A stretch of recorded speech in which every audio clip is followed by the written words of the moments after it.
Ano ba yung mga e-commerce o digital businesses ang saklaw nito? Actually, lahat naman sakop nito, no? Nandiyan ang mga online search engine, online marketplace, cloud services, online media and advertising, online platforms in general. Lahat ng transaksyon na dumadaan sa mga iba't ibang online platforms, specifically yung mga foreign digital service providers. Kasi parang ang sinasabi nila, hindi ba? Parang nakatakas itong mga foreign. Ah, ah.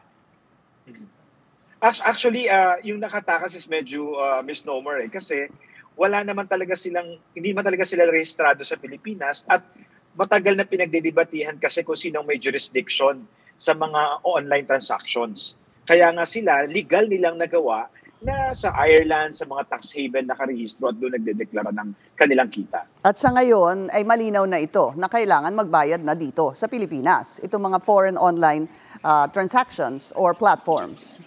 Well, good and bad yung statement mo, Pinky, kasi good dahil additional source of revenue to. Bad kasi tayo pa rin ang kukolektahan. Dahil 12% VAT ang pinataw, ito ay indirect tax, ibig sabihin pass on, ipapasa sa consumer or sa mga subscribers yung 12% VAT. Yun na nga yung tanong ko sana, Mon, sa'yo Sigurado ba tayo na ipapasa sa atin ito? Or will the foreign platforms actually absorb this 12% VAT? Well, honestly, it's not a good business decision to absorb any tax. As much as possible, you avoid it. Kaya ang pananaw ko dito, malalaman natin yan in the next 120 days, Pinky, kasi maglalabas ng advisory or email notification lahat ng mga platforms. Ako, inaantabayanan ko ng Netflix, Spotify, Google Play, lahat kasi nakasubscribe ako Yeah. Lahat yan, di ba? So, ina-anticipate mo na mag-i-increase sila. Ang tanong, buo bang 12%? Ako, ang tansya ko, buo. Talaga? Hindi man lang siguro baka hatiin? Hindi. Ang tansya ko ipapasa nila ng buo kasi nga, it's not a good business to absorb tax. You really have to either avoid it or pass it on. Pero, syempre kailangan din isipin ng mga businesses na ito na posibleng ma-turn off o baka mag-unsubscribe na lang yung mga Pilipino. Yeah, well, that's a consideration. Kaya nga, maaaring kinukonsidera nila yon, pero ulitin ko, legal at nasa nature ng 12% VAT na pinapasa talaga ito. Dinadagdag talaga sa presyo to. Nagkataon lang na dati hindi sila saklaw o hindi sila pinatawa ng 12% VAT. Ngayon, sa bisa nitong bagong Republic Act, sinasabi talaga na kayong mga foreign digital service providers, magrehistro kayo dito sa Pilipinas, mag-issue kayo ng invoice at magbayad kayo ng 12% VAT. Yun ang sinasabi ng bagong batas. Pero hintayin pa natin, 120 days pa bago ito talagang maipatupad. Yes.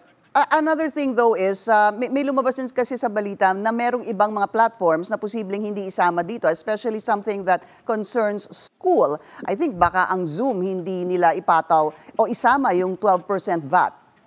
Actually, it is specific to educational services, mga online courses, online webinars, and training. So, if it is used for business or for general public, saklaw siya kasi dapat exclusive for educational services lang yung hindi papatawan ng 12% VAT. Parang libro.